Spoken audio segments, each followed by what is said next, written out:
اس میں اس کو آئی سی سی کو ایک پوزیشنز لینی چاہیے کہ بھائی جب آپ دوسروں کے ملکوں میں جا کے کھیلنے سے انکار کریں گے تو دوسرے ملک کا بھی یہ رائٹ ہے کہ انہی ریزنز کی بنا پہ آپ کے ملک میں جا کر کرکٹ کھیلنا چھوڑ دیں. تو بیسکلی انڈیا نے اتنا زیادہ پولیٹیسائز کر دیا ہے کرکٹ کو کہ جس کی بنا پہ اوور آل جو ایونٹ ہے, اوور آل جو اسپورٹس ہے, وہ سب سے زیادہ متاثر ہو رہا ہے. اور صرف کرکٹ میں اب بات یہ نہیں رہی, بات ہاکی میں آ گئی ہے, بات ٹینس میں آ گئی ہے, بات دیگر ایونٹس میں آ گئی ہے. اور بڑا ہی افسوسناک ہے کہ ہمیں اس طرح سے دیکھنا پڑ رہا ہے. بریک لیتے ہیں یہاں پر, واپس آئیں گے باقی سوالات کے ساتھ. Welcome back. بھٹی صاحب, آپ سے پوچھا جا رہا ہے خواجہ آصف کے بیان سے متعلق جو کہتے ہیں کہ بعض عناصر ماضی میں بانی پی ٹی آئی کی سیاسی سرپرستی کرتے رہے, انہیں اقتدار تک پہنچایا. ان عناصر کا مقصد یہ تھا کہ پاکستان دوبارہ ان کے تابع ہو جائے اور ایک بار پھر ان کا من پسند سیاسی بندوبست قائم کیا جائے. آپ کی اس بیان پر رائے؟ میڈم شیخ, کبھی کبھی لگتا ہے کہ یہ جس فیلڈ میں ہوں, اللہ کا شکر ہے کہ اس فیلڈ میں ہوں, کبھی کبھی لگتا ہے کہ میں غلط ہوں اس فیلڈ میں, اور جب مجھے ایسی شخصیات کے ایسے سوالوں پر جواب دینا پڑتا ہے. خیر, واپس آتے ہیں. بعض عناصر نے ماضی میں عمران خان کی سیاسی سرپرستی کی, ان اقتدار تک پہنچایا, یہ کہہ رہے ہیں خواجہ آصف صاحب. سر مان لیتے ہیں, لیکن حضور یہ آدھا سچ ہے, یہ آدھی بات ہے.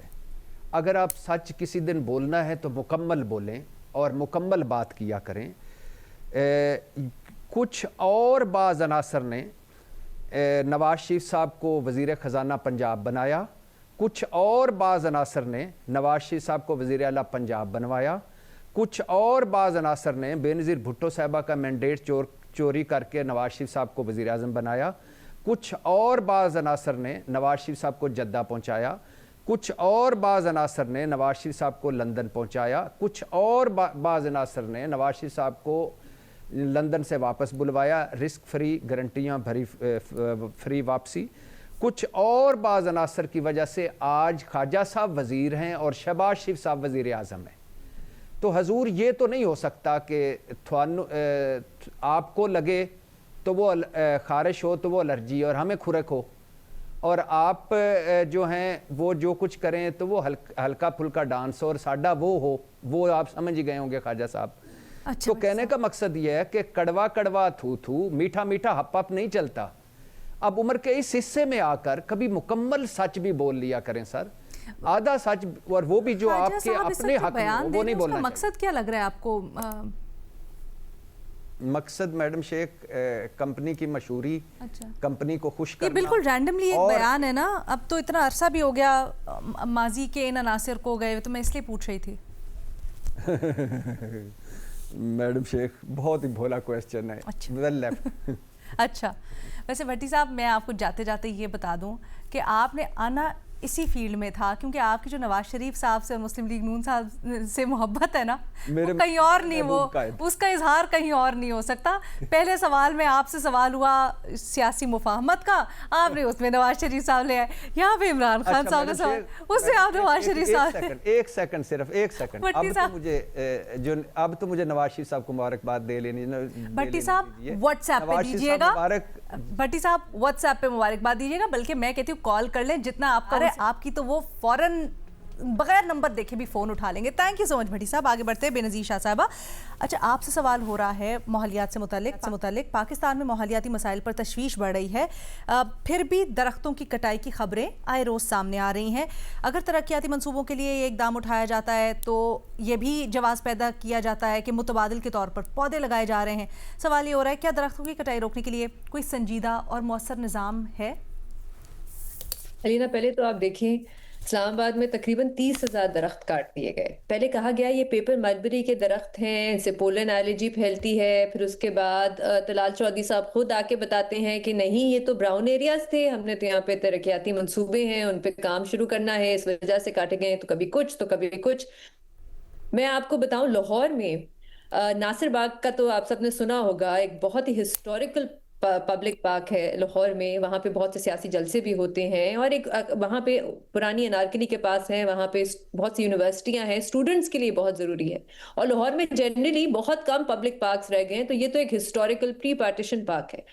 وہاں پہ پچھلے سال پنجاب حکومت نے فیصلہ کیا کہ ہم ایک انڈر گراؤنڈ پارکنگ پلازا بنائیں گے، اور اس کے لیے کام شروع ہو گیا ہے. وہ آدھا پارک جو ہے وہ کھود کے وہاں پہ کام شروع کر کے، اور وہاں پہ بھی درخت کاٹ کے ہٹا دیے گئے ہیں. اب آپ مجھے بتائیں 50 سال پرانے 100 سال پرانے درخت آپ کاٹ کے نئے پودے لگائیں گے تو اس سے کیا فرق پڑے گا علینا؟ تو بالکل پوری دنیا میں جو براؤن ایریاز ہیں ان کو گرین کیا جا رہا ہے، اور یہاں پہ ہم درخت کاٹ رہے ہیں. اتنی بڑی کانٹرڈکشن ہے ہماری پالیسی میں کہ ایک طرف ہم کلائمیٹ چینج کی بات کرتے ہیں، دوسری طرف ہم نے 30,000 درخت کاٹ دیے. لاہور میں ہم نے یہاں پہ کاٹ دیے. یہاں پہ کچھ جو شہری ہیں وہ بیچارے گئے وہاں پہ جا کے لاہور ہائی کورٹ میں جا کے انہوں نے پٹیشن کیا. اور ابھی کیونکہ بہت سے ایسے ججز ہیں جو یہ انوائرمنٹل کیسز لیتے تھے پہلے، جس میں جسٹس منصور علی شاہ صاحب شامل تھے. لاہور کے معاملے میں جسٹس عائشہ ہیں، وہ تو خیر جسٹس منصور علی شاہ صاحب تو چلے گئے، ان کو استعفیٰ دینا پڑا مجبوری میں. لیکن لاہور ہائی کورٹ میں ابھی جسٹس شاہد کریم ہیں جو اس معاملے کو دیکھ رہے ہیں. تو یہ جو بار بار ہمیں یہ بہانہ دیا جاتا ہے کہ دیکھیں ہم نے تو 4 گنا زیادہ درخت لگا دیے، اس سے کوئی فائدہ نہیں ہوگا. اس پہ بہت وقت لگتا ہے کہ اس درخت سے جا کے بعد میں کوئی آپ کے ماحولیات میں کوئی فرق پڑے. تو بالکل ایک مکمل طور پہ پابندی ہونی چاہیے کہ یہ درختوں کی کٹائی کے حوالے سے. دنیا میں جب اس طرح کے پروجیکٹس ہوتے ہیں، کوئی انفراسٹرکچر ڈیولپمنٹ ہوتی ہے، تو درختوں کو وہ پورے پلانز بدل دیتے ہیں تاکہ ان کو درخت نہ کاٹنے پڑے. اور یہاں پہ ہم کاٹ کے کہہ رہے ہیں کہ کوئی بات نہیں، ہم نے اور نئے لگا دیے ہیں. تو بالکل اس پہ مکمل طور پہ پابندی ہونی چاہیے، اور میرے خیال سے عدلیہ کی طرف سے بھی اس پہ بالکل ایک ڈائریکٹیو آنا چاہیے. بہت شکریہ بے نظیر. اسی کے ساتھ ہمارے پروگرام میں ہو گیا ہے، تو اجازت دیں. Have a good weekend اللہ حافظ.